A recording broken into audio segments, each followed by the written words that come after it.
What's up, everybody? Welcome back to Demon Reads Comics. Today we're going to do a review. Hopefully, it's a quick one of Blankets hardcover. This does come in trade paperback as well, but I decided to get it in hardcover.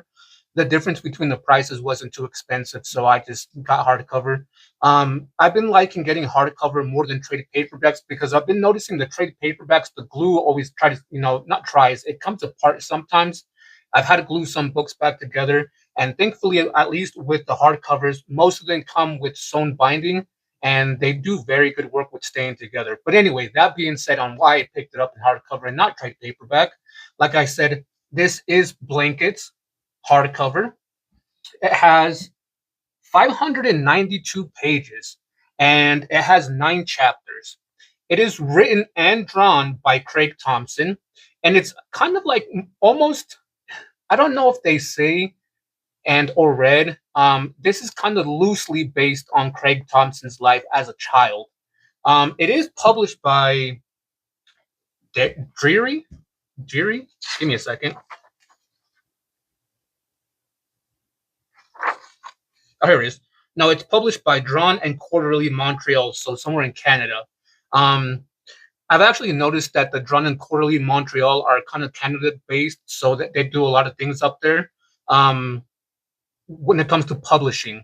So anyway, so yes, Blankets hardcover, 592 pages, written and drawn by Craig Thompson, published by Drawn and Quarterly Montreal. Because it's hardcover, it does have sewn binding, as you can see there, the eye, beautiful eye. Now, before I crack open this book and tell you about the story, I gotta say, I absolutely love this book. And the only gripe I have with it is that it's in black and white. But then when you read it, you understand why it's in black and white and not in color. But I wish they would have put in a little like hints and hues of color in there somewhere. But man, this tackles a lot of stuff. And the other thing that I really want to discuss is it is a thick book, but it's a quick read. You can honestly sit it down in 1 or 2 days, maybe in one day, depending on how fast or slow you read, depending on how you kind of go around. Like for me, for example, when I read something, this one's not good because it's mostly pictures. But for example, like when I read something, I'll look at the picture real quick, read what it says carefully, and then study the picture again for a little bit. That's why it takes me a lot longer. So for most people, a book like this will take it being a quick read, it'll take a person 1, maybe 2 days to read. It took me about 4 days to read. Like I said, I study the art a lot. I want to see what's going on, and I enjoy the art while I'm reading it. So that's why it takes me a while because I want to fully immerse myself in it. And so yeah, this is a quick read because I'll give you guys example. Like most pages are like this. There's not really that much text, but it being so big, it fills a lot of things in. So anyway, all that being said, guys, let's go ahead and crack this open. Let's go ahead and talk about what it's about. The ending, I didn't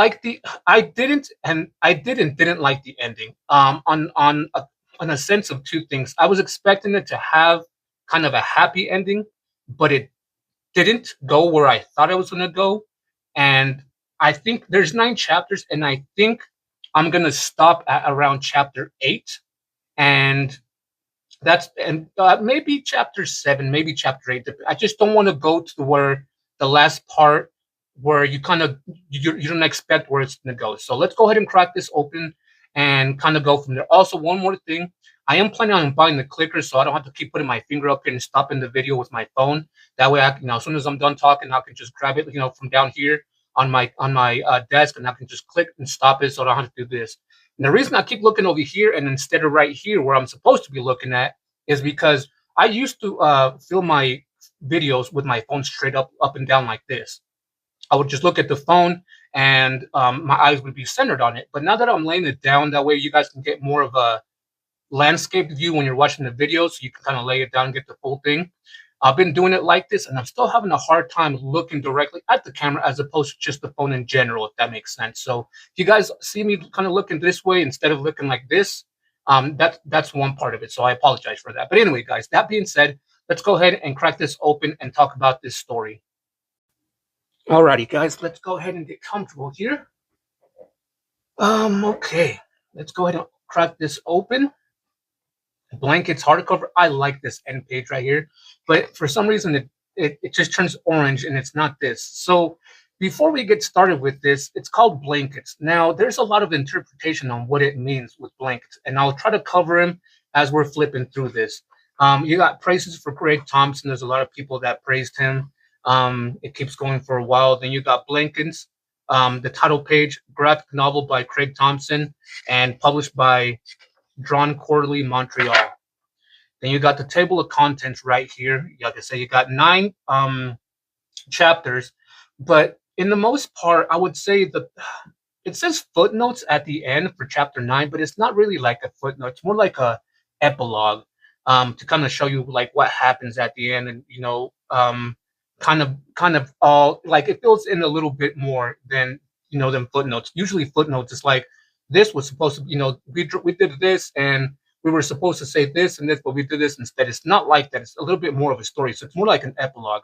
But anyway, for the chapters, we got cubbyhole, stirring furnace, blanket sheet, static, I don't want to grow up, teen spirit, just like heaven, vanishing cave, and footnotes. Now with this, I do want to say it's heavily not based, but what's the word? There's a lot of heavy religious stuff in here. Now I don't want to say it's just really religious. I don't want to say if it's Baptist, Catholic, so on and so forth, but it is very religious. For my family with love. Then we start chapter 1, cubbyhole.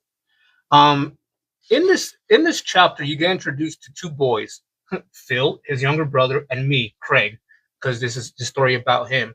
They're kind of in their bed. They have to growing up. This is kind of based around 1990 in Wisconsin, and their parents aren't the wealthiest, so they're sharing the bed growing up.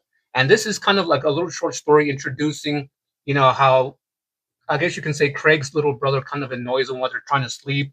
They're taking the blankets away. So this is one of the instances where blankets can be interpreted of them sharing blankets, and it's just really them just fighting on the bed back and forth. And their dad comes up and yells at them, and when he yells at them, he takes the younger brother Phil, and he goes into the hallway into like behind like a little not really desk, but like kind of like a nightstand thing at the corner of their room, outside of the room in the hallway, and behind it is like this little hole for like storage, and he puts Phil in there. He opens up a little cottage bed and he puts him in there and leaves him in there all night. And then after that, while that's happening, Phil's kind of just not Phil, Craig's kind of just thinking of stuff between his brother and him, them, just growing up. This right here, see, I like right here. I neglected my protective roles in dangerous situations. This comes into play later on. Oh my God.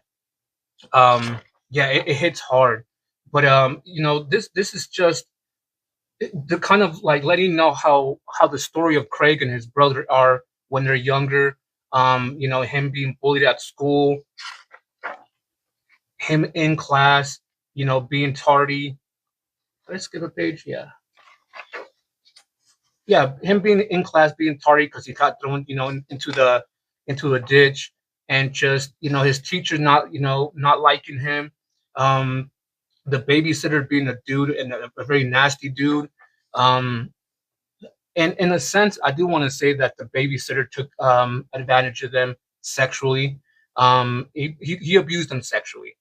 You kind of see that later on too, but yeah, it's just you kind of get a sense of how Craig and Phil grew up with a Mexican dad and a really religious mother, and it's just wow, it's just so crazy of the imagination that they have growing up as kids, and them going back to it being them in bed and just Craig dreaming and having these really vivid dreams, which those vivid dreams he would kind of wake up from and just spend a lot of time with his brother drawing. He would draw with his brother. His brother didn't really like to draw too much, but it was just a type of connection that they had with each other. Um, and they did a lot of stuff with each other growing up, um, which was very nice, actually. I really enjoyed this first chapter. They went to church every Sunday with their mom, and it was in Sunday school. That's where the whole religious thing came in. And yeah, as this chapter is going, he grows up into a teenager and still in school, and he's still getting bullied in school, not only by kids, but the teachers as well. Not really being, the teachers obviously aren't bullying him, but they're coming down on him hard. Um, and even at church, the pastor there is like, you should join. What are you going to do after senior years of high school? You should join the ministry. Become a pastor as well. So this is kind of a story of Craig trying to figure out what he wants to do after high school. Um, and so that's kind of what this whole book's about, of him trying to figure out what he wants to do in high school. He's drawing. He doesn't want to do that anymore, so he burns it.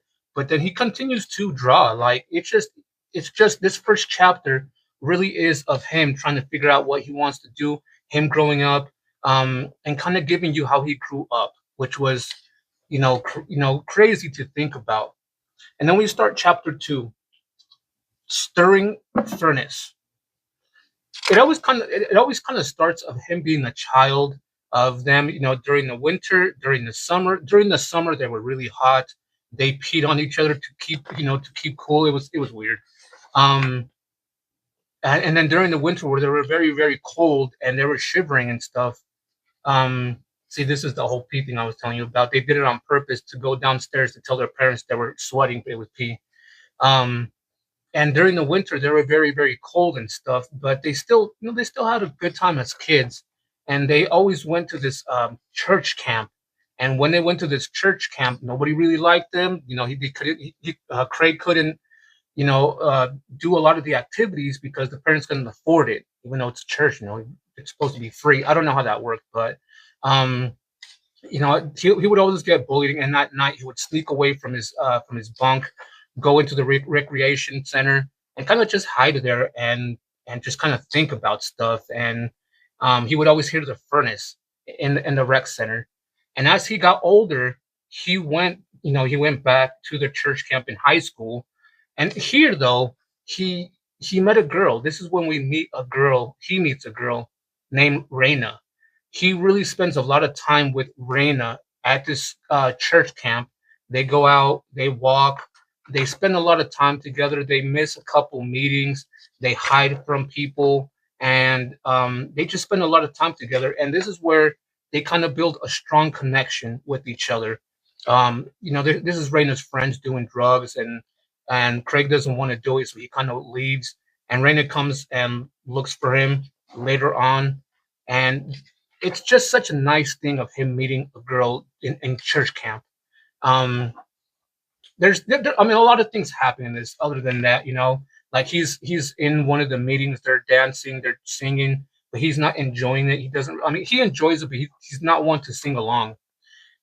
This is during breakfast. Reina and him bump into each other again, and they go and hang out more. And they, like I said, they hide from the people there, the officials there. Um, where is it at? Right here. I think it's this next one. In the rec center, they hide when they're supposed to go to like these meeting classes. There, they hide, and Reina falls asleep, and he just kind of caresses her head. It's really nice, actually. It's very nice that he's found somebody that doesn't bully him, that doesn't treat him badly, that he has a strong connection with. And so we finally see how he grew up, how he's living after a while. And the whole furnace thing comes back, when he was a child, because now that there's nobody in the rec center, Raina's falling asleep. He hears the furnace, and he's just there with Raina. So then we go to, and again, because of all this snow, it might be a blanket of snow. That's why the book's called Blanket of Snow. Maybe no, not maybe the book's called Blanket because of the blanket of snow. Maybe the book's called Blankets because the blankets that him and his brother shared. But there's another thing that comes up on maybe. So, after it goes back to him and his brother, and then him drawing, him not having any inspiration to draw, and him just thinking about Reina all the time. And he finally comes to an agreement with his parents that he wants to go and visit Reina during winter break. And because Reina and him have been, mailing letters back and forth to each other, and they kind of come to an agreement that they want to spend winter, not really winter break, but they spend 2 weeks together. Um, and this is the first time he masturbated. It was kind of weird, but so he talks his parents into letting him go and stay with Raina for 2 weeks. She's 4 hours away, and so his mom drives him to halfway, and Raina's dad drives her halfway to a meeting point, and that's where they kind of meet up. This is them on the phone, kind of talking about them missing each other, them wanting to be with each other. So that's where they come up with spending time with each other. And sure enough, he talks his parents into driving him to the 2 hours, and he meets up with Raina to stay with her, which was very very nice actually. But then this is when we kind of start to find out the life that Raina lives. His dad is going through a divorce. He's very talkative, and they're not really talking back and forth. It's just the dad doing all the talking. When they finally get home at to Reina's house, Reina gives him a quilt blanket. That's another thing. Is it that quilt blanket? That why it's called blankets? There's so many emphasis on this quilt blanket that Reina made. The sheets of snow blankets, um, the blankets of snow. I mean, the blankets that his brother and him used to share. So why is it called blankets? That kind of put all those together. That's why it's called blankets. But while at Reina's house, we find out that, like I said, the parents are going through a divorce. She has an older sister named Julie that's married, and then two younger siblings. One's name is Ben. This is right now still Craig and Raina, just spending time with each other in her room. But this is when Raina's younger sibling, adopted younger siblings, come home. Laura, which has Down syndrome and still acts like a baby. I think she's 13 or 14, and Ben, which is 19, which she also has Down syndrome. So while Craig is dealing with all his stuff at home, being pressured into going to missionary school, not knowing what to do with being bullied, Raina over here is dealing with having to take care of her younger brother Ben, Laura. Not only Laura though, she also takes care of Sarah, which is Julie, her older sister's baby. That Julie and her husband don't really take care of. Like they're always punting them off to Reina and the mother to take care of. So we meet kind of all of Reina's family here: Ben, Laura, the dad, the mom. Them having Down syndrome and how she's living, and it's very very um, kind of it almost mirrors like it almost mirrors Craig's life in the sense that it's so chaotic of what she's going through that he is too. And this right here, when he's in the room while Reina's putting the kids to bed, he's kind of there reading his Bible. Like I said, this is really a very religious book, actually, which I wasn't the biggest fan of because I'm not religious, but to each his own. He remembers a time, because there's this picture in Reina's room. He remembers it being in his parents' bedroom as well. He just remembers that picture so much. And this is him getting in trouble for drawing a naked picture of a girl. And he remembers that picture actually. But yeah, this is where we meet Raina's mom actually. And so, like I said, her mom and dad are going through divorce. The dad doesn't live there anymore. The mom always comes home and kind of takes some medication and goes to bed, so doesn't really spend time with the kids. And she kind of tells Craig, "Hey, this is the guest room. You can stay here." He's still thinking about all the stuff of the Bible that he read, and yeah, it's just nice knowing the two similar people that Reina and Craig are, how their lives kind of mirror each other, but very differently. And that's what was crazy about it. Um, so then we go to chapter 4, Static, and it's just more of Craig and Reina spending time with each other. They eventually Craig eventually starts sleeping in Reina's bedroom, and he always wakes up at 6 o'clock before his mom comes in, and they just spend a lot of time with each other, a lot of time. It's just them kind of having a connection, their connection growing deeper, and eventually it comes to a point where um, I guess you can say Craig tells Laura that he loves her, and because they do fall in love with each other because they're spending so much time with each other. They met at Bible camp. Now he's spending time with her. This is his first true love that he's spending time with, and they're just so spending time with each other. But then he starts realizing that the time that they're spending time with each other is kind of it starts to kind of take different paths because once he tells her that he loves her, it starts creating a not a bond, but it starts creating like a divergence between them because she's so into wanting to take care of her family that she doesn't have time to be in a committed relationship, and Craig not knowing what he wants to do with his life, and it just so many things happen between them, but their love is still there, and it gets to a point where do they really like each other? Do they love each other? This right here was Raina taking care of Julie's baby. Her name is Sarah, and him kind of helping Craig helping her, which it was actually kind of nice. This is actually them kind of looking through Raina's family photos and this picture of Raina that she actually gives him, which was kind of nice. And so yeah, you just learn a lot about Raina's family in this, how she's living, the connection between Craig and Raina, and this right here was crazy, where you find out that the babysitter was actually sexually assaulting the boys when they were younger. It was crazy. And that's she actually they talk about a lot of stuff in this, and it's just such an interesting story of them building that bond. But like I said, eventually that bond starts to fade because they know that he has to go back, and the 2 weeks of him being there are gonna, eventually end. And it just kind of starts putting you like, okay, they're gonna not spend they're gonna spend the 2 weeks together, but what's gonna happen after that?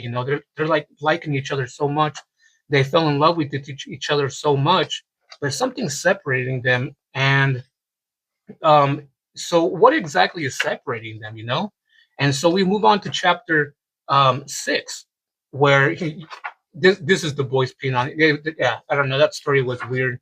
um it was weird in the sense that it was their first time after that whole happened. Instead of them taking baths, they took a shower, and it was like a rite of like baptism. And but this is kind of Craig sitting, like kind of going back and remembering a whole bunch of things. Right here, Raina and Craig are at a party, and all her friends are different. She acts differently towards him when she's around people, but when they're alone, she acts different as well. And that's what Craig starts noticing actually, and he doesn't like it. And he starts second guessing a lot of things, and that's why I said something changed the second he told her that she loved him. Right here, Craig draws a drawing in Raina's bedroom, and it's a drawing of them sitting on the tree together, which was a lovely, lovely, beautiful drawing. Actually, it's something like this. You actually see it, but towards the end, which I'm not going to spoil. But here it is, right here. Such an amazing drawing, actually. Um, this is like I said. This is where he tells her, "I love you," and it just takes a different turn. Um, it takes a different turn in the sense that she doesn't know what she wants, but he kind of knows what he wants. He wants to be with her. And so he's still spending time with her. Like I say, the majority of this is him spending time with Reina at her place, seeing how she lives, the school she goes to, her friends, her family, things like that. And as time goes on, um, him being so religious, he doesn't know if he should sleep with her or not because, you should be married before you do that. He doesn't want to fall into that sin.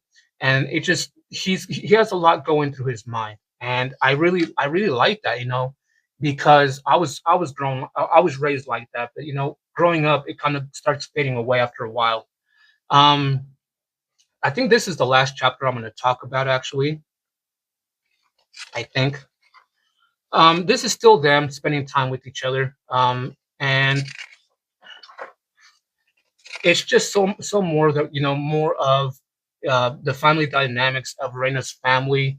um, how they act, what's going on with them with the divorce. Um, it's crazy because in this one, actually, the dad towards the end of the chapter actually sees them in bed together, because obviously he was supposed to leave at in the mornings, but they kind of start making out. They kind of, I don't know if they have sex or not, but they kind of have intimate thing going on where they kind of unhook the clock and he doesn't wake up and the dad kind of finds out, and he kind of tells him or tells Reina a story about how him and his brother, when they were younger, they used to pretend that their bed was a boat, which was, it was kind of interesting. I like how when you're younger, your imagination runs wild. Um, I know I'm kind of flipping through this quickly, but it's a big book. But she kind of tells him that she, instead of doing that, she used to pretend that the bed was a tea party, and that Ben and Laura used to come and do that with her. And then this is them exploring each other's bodies. Like I said, I don't know if they have sex or not, but they do get really intimate with each other, and they fall asleep, both of them. And instead of the alarm waking them up, sorry, there we go. And instead of the alarm waking them up, um, they keep sleeping, and the dad catches them, but he doesn't do anything about it. He's upset, but he doesn't do anything about it actually. He, I guess he starts thinking that she's growing. She's getting older, and what can he really do, right? And so I think this is the last chapter before um, the the epilogue. I guess they call it the footnotes, and I don't really want to talk about it because a lot of things happen. You start this chapter in the sense that he's still at Reina's place, but he has to go back. And what happens, when he goes back? What relationship does him and Reina have at the end?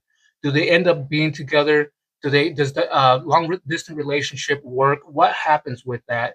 I don't want to spoil all that, but this is him. The beginning part is him being there, him kind of saying goodbye to her, him going back to the normal life that he not that he has in his hometown, and him calling Reina, and then kind of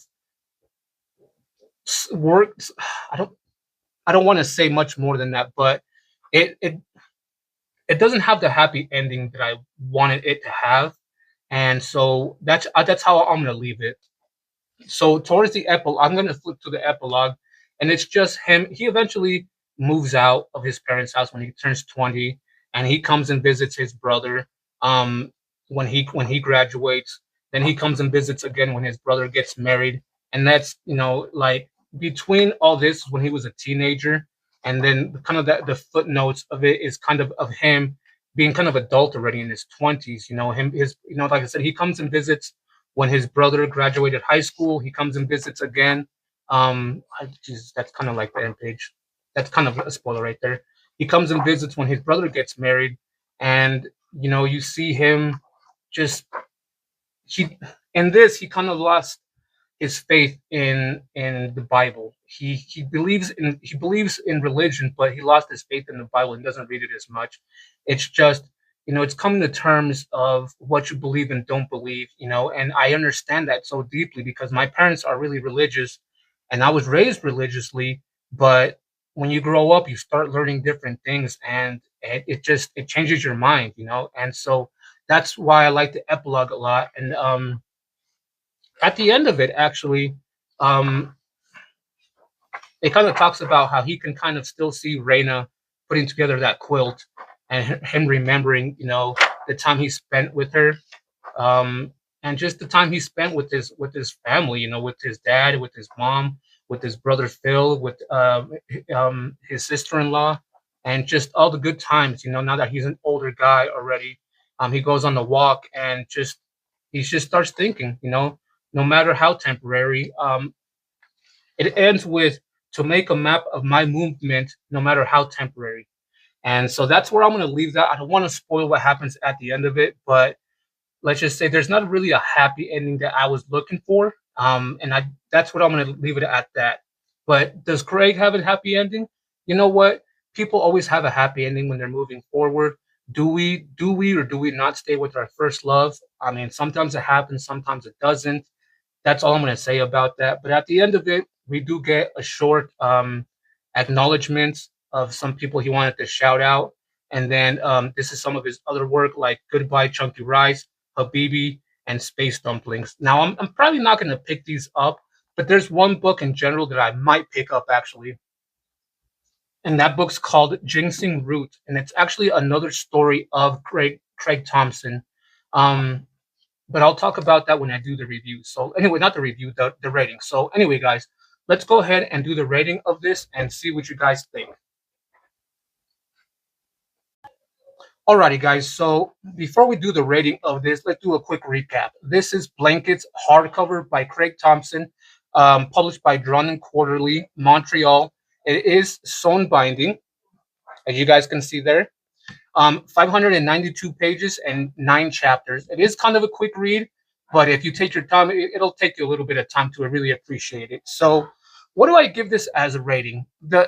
The book in itself, the story in it was so freaking amazing. And like I said, Craig Thompson has another story. He has quite other stories, but like of himself, he has another one called Ginseng Root. And so this one kind of took place during the winter time of his teenage years. Well, Ginseng Root kind of takes place during the summertime in the fields of where he lived. I don't know if it's a sequel. I don't know if it's a prequel because I don't have it. I haven't read it yet, but that's the only other one that I'm going to pick up.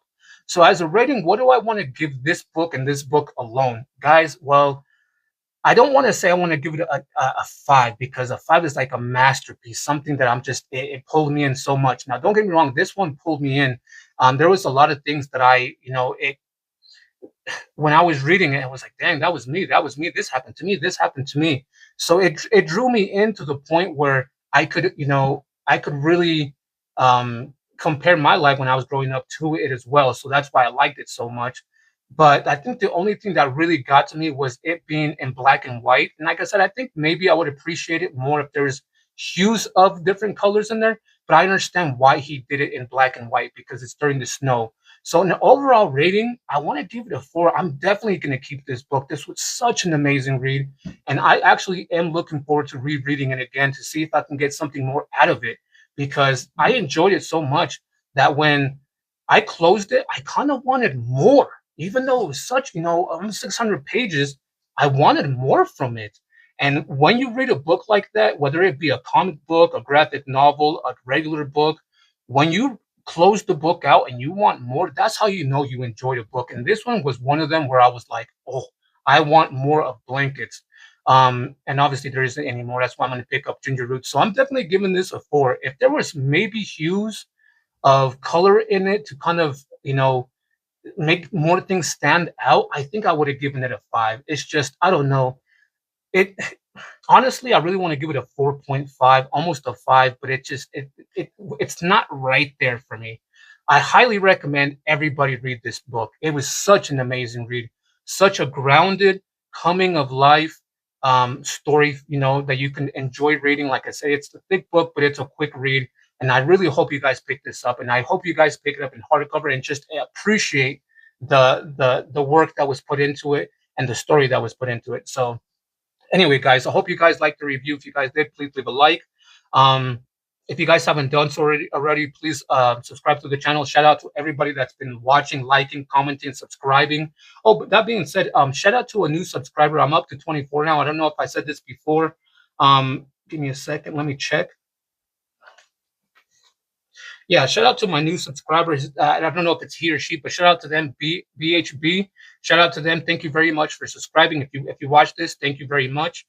24 subscribers. I'm almost hitting my milestone of 25. I know it doesn't sound like a lot, guys, but to have 25 people watching my channel and watching my reviews, it means something to me. So I'm almost at that milestone of 25 people.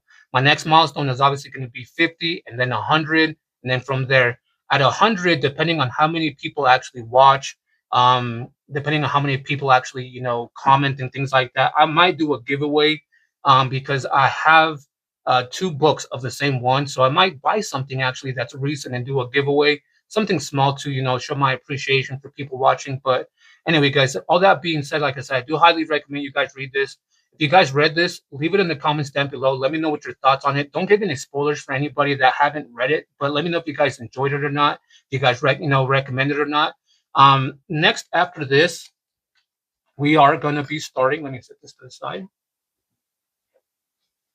After blankets, we're going to be starting I'm sorry, not Absolute Watchmen, the Watchmen series. The first one I'm going to be reading, this is Absolute Watchmen. I picked it up in Absolute format. Look, if you're looking forward to this, I am going to be reading Watchmen, Before Watchmen, Doomsday Clock, and Rorschach. And then after that, we're going to be reading the Question omnibuses. And I did that for a reason, actually. But once we get to, I'll let you know. So yeah, be on the lookout for the new series I'm going to be doing.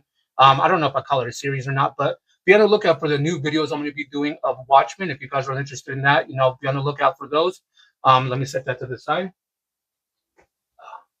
All that being said, guys, like I said, I hope you guys enjoyed this review. If you guys did, leave a like. If you guys haven't done so, please subscribe. Shout out to everybody that's been watching, like, and subscribing.